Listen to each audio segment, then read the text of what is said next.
للتعرف على طريقة عمل الطواقم الطبية لمواجهة كوفيد-19 علينا اتخاذ التدابير الوقائية اللازمة. في الغرفة 178 يرقد مريض ليس كالآخرين. الدكتور سورال رئيس قسم الكوفيد في مستشفى نمور يتلقى العلاج على يد أطبائه في القسم الذي أطلقه مع بداية الجائحة.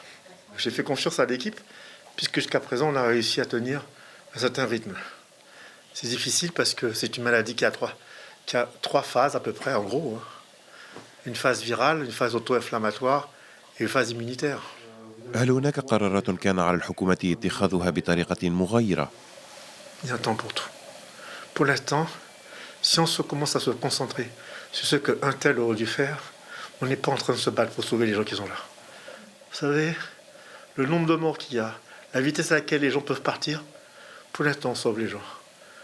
Et pas seulement les sauver, parce qu'il y aura des pathologies qui vont apparaître. Il faudra pouvoir récupérer.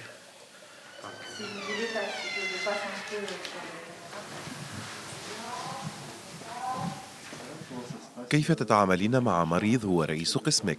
C'est forcément particulier parce qu'il faut faire un effort supplémentaire pour rester professionnel, pour garder le recul. بالإضافة إلى ساعات العمل على الإطار الطبي، تحمل العواقب النفسية. أسابيع من العمل دون انقطاع تركت بصمة على وجوه الممرضين. متى بدأت العمل على مواجهة هذه الجائحة؟ Depuis le début, ouais, 3 semaines à mois. Je sais même plus combien ça fait à peu près. Depuis mi-mars. Du coup, les enfants sont confinés chez leur papa, donc je les vois pas. Donc ouais, c'est compliqué. On s'efforce de tenir le coup parce qu'on n'a pas beaucoup le choix. Mais il y a des moments où forcément on ressent tout le poids que cela représente. Il y a des moments où on se réjouit parce qu'on va sortir des patients. Il y a des moments où voilà, on a de la peine pour des familles. في هذا القسم يوجد 12 سريرا. نسق دخول المرضى انخفض، ولكن الحذر ما زال قائما لدى الإطار الطبي. Sur une zone de 4 chambres, nous avons à chaque fois installé du matériel pour faire l'isolement et la protection du personnel, avec évidemment tout le matériel d'habillage, les masques, les surblouses, les lunettes de protection. في هذا المستشفى الممرضات يعملن في فريق من شخصين. الحذر كبير جدا قبل الدخول إلى غرف المرضى. Je m'appelle Agnès et je suis infirmière. J'ai eu mon diplôme en mars. C'est mon tout premier poste, donc c'est pas évident.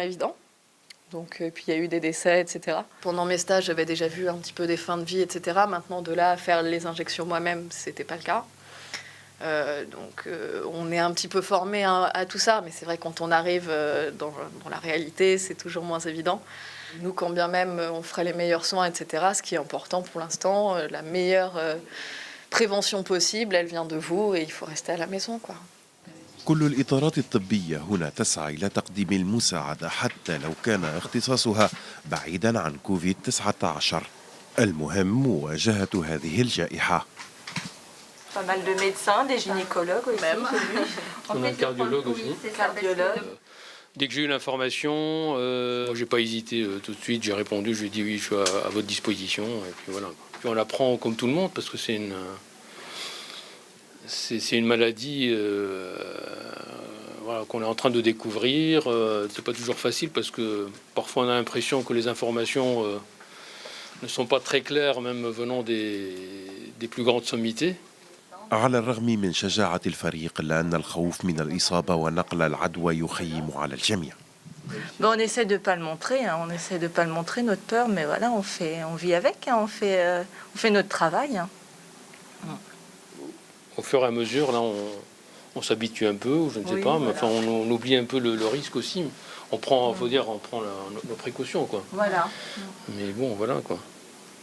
Mais de la peur, oui. C'est... كل من منصبه يعمل الإطار الطبي في مستشفى نمور على مواجهة الجائحة، أملا في أن لا يتسبب رفع الحجر الصحي في إطلاق العنان لموجة ثانية من المرض قد تؤدي إلى ذهاب مجهوداتهم هباء.